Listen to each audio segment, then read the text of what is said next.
Foals, Life is Yours album review. Let's chat about it. Hey friends, what's going on? John here from What's Spinning, here tonight to chat about this latest from Foals. These guys are an Oxford-based rock band who in the late 2000s really excited the hell out of me, as well as many others with their 2008 debut Antidotes. This was a punchy, anthemic, very exciting, energetic, wonderfully performed debut album. It seemed to be all over the map stylistically. Indie rock, dance rock, math rock, post-punk, and more. And even still to this day, it has aged wonderfully. Now, I did like their follow-up album, Total Life Forever, as well. It's one of my favorites in their discography, even if it showed them taking a step away from dance punk. But what they did do was glossy up their production, sharpen up their songwriting a little bit, made it seem pretty epic, too. It felt different, it felt mature, it felt like they were going in the right direction. They felt like a band that was going to be here to stay. But since then, Foals has been very back and forth from me. Holy Fire has its moments, My Number is still great,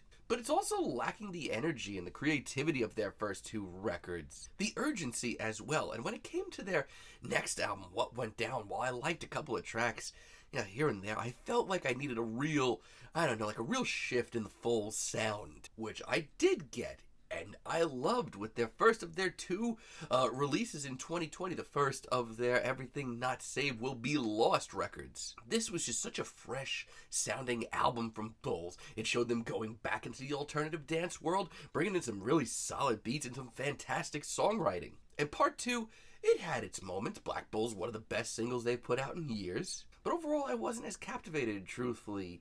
And that leads me to these new singles, and I don't know. They're okay. A lot of this album is just that.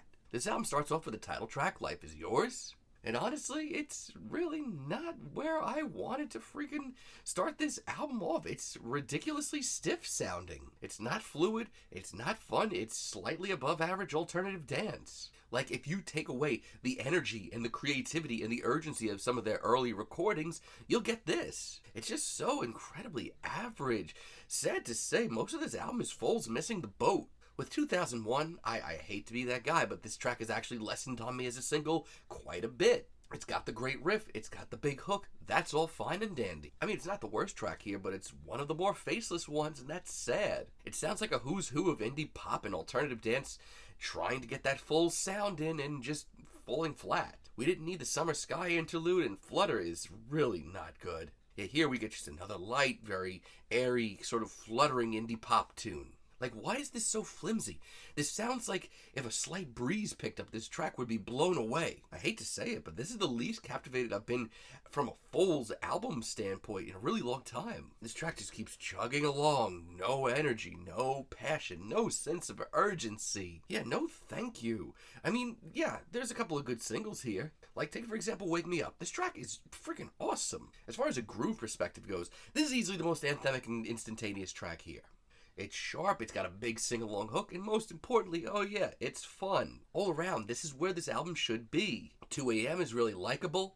We get this upbeat, sort of bouncy riff, which I really like. Once again, it's a lot of fun, which is something I wish I could say a lot more about this album. I mean, is it anything flashy or wild or new from Foals? No, but I like it. Looking High is really good too. It's once again just a little bit of fun. It's got a jittery riff, and I really do love the very colorful atmosphere that we get here. I mean, once again, it's nothing like wildly revolutionary in the Book of Foals, but man, a little energy, man, let me tell you. It's actually one of the best tunes here. It's got a really vast atmosphere too. It's probably a little too good for this album. It's really got me up and grooving. Oh, I really wish I could have liked this album more. I mean, it's got its moments, but overall I am disappointed. Under the Radar is really tough because on the surface it sounds pretty nice. It's got that nice airy beat once again. It's got a very colorful, fun atmosphere. But the vocal effects are unnecessary. And the low energy once again, come on. It had a great start, but I just don't really have much to say about this. I do still really like Crest of the Wave. I mean, I've enjoyed it since it dropped as a single. And yeah, it's a little heavier, it's a little bulkier. And truthfully, as far as the groove goes, this might be the tightest track here. And while not maybe the most exciting track from Foals, their heart is in the right place, and it's really passionate. It's a great track. And pound for pound, the sound might be the best track here. It's classy, it's glamorous, it's really punchy as well. I mean, it really gets me up and moving, and it just sounds so fluid. Like, it came to them so easily. Like, where has this sound been, and why wasn't it here more? And Wild Green as a finale is really good too. I love the fluttering synth that we get here and the nods to classic electronica. It's breezy, it's carefree, and shockingly ahead of the curve. Somehow, this is the most progressive track here. I really wish they took more risks like this. God, this album is really tough. I mean, it certainly has its moments, but so much of this album is also low energy, low urgency, and most importantly, phoned in. And yeah, you might like this a lot more than me. I mean, it's certainly very solid at times, but overall, this is the least I've been into a Foals album in a really long time. I'm feeling a light 6 on this album, but let me know what you guys think down below. If you liked the video, be sure to give us a like, give us a subscribe, and let me know down below what you would like for me to chat about in the future. And until next time, have a great day, friends.